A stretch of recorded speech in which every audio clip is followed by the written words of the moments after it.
सभापती महोदय, म्हणजे राजकीय बळी कसं होऊ शकतो हे याच्यातून उदाहरण आपल्याला पाहायला मिळते. सभापती महोदय, 1973 साली बेगडेजींच्या माननीय आमदारांच्या फंडातून हे ब्रिज बांधलं गेलेलं आहे. आपण आज सांगताना आता सांगतायत हे काय ब्रिज फक्त काय नदीपुरता नव्हतं, हे 2 गावाला जोडणारा रोड आहे.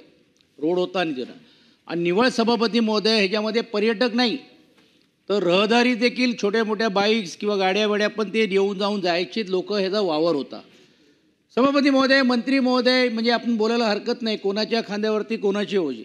सभापती महोदय, माझ्याकडे माननीय मंत्री महोदयांचा 11 जुलै 2024चा पत्र आहे की त्यामध्ये या ब्रिजसाठी 80,000ची तरतूद केलेली आहे.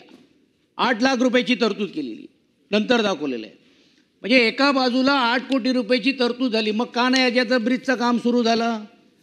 ते झालं तर नाही, पण तुम्ही आता सांगतायत की फक्त आम्ही बोर्ड लावले. हे मृत्यू नाही, ही निष्काळजीपणा करून घेऊन ही हत्या आहे सभापती महोदय. ही वस्तुस्थिती आहे. एका बाजूला माननीय उपमुख्यमंत्री महोदय सर्व तुम्ही फौजफाटा घेऊन लोणावळ्याला ग्लासचं ब्रिज बनवून घेऊन स्कायवॉकर बनवण्यासाठी 1 जानेवारी 2024 आणि या देखील वर्षीमध्ये देखील तुम्ही तिकडे 64 कोटी रुपये निधी देता. मग या पैशात तुम्ही का देण्यात आलेले नाही? आणि म्हणून सभापती महोदय, मंत्री महोदयांना फक्त बगळ देऊन चालणार नाही, ह्याला तुम्हाला कोणाला तरी जबाबदार धरावाच लागणार आहेत. अनेक सदस्यांनी सांगितल्याप्रमाणे तुम्ही प्राथमिक चौकशी केल्यानंतर संबंधित अधिकारीवरती कुठच्याही प्रकारचा तुम्ही दोष ठेवत नाही आहे.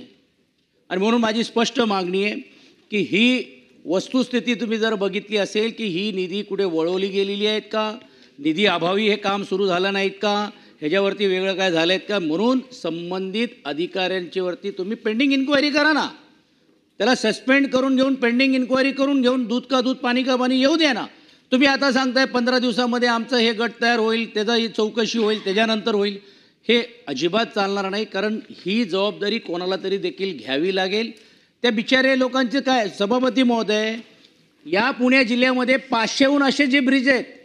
आज मुंबई शहर असेल, पुणे असेल किंवा आजूबाजूचे लोक पर्यटक तिकडे त्यांना काहीच माहीत नसतं. जसं टुरिस्ट सांगतात तसं त्याप्रमाणे ते जातात.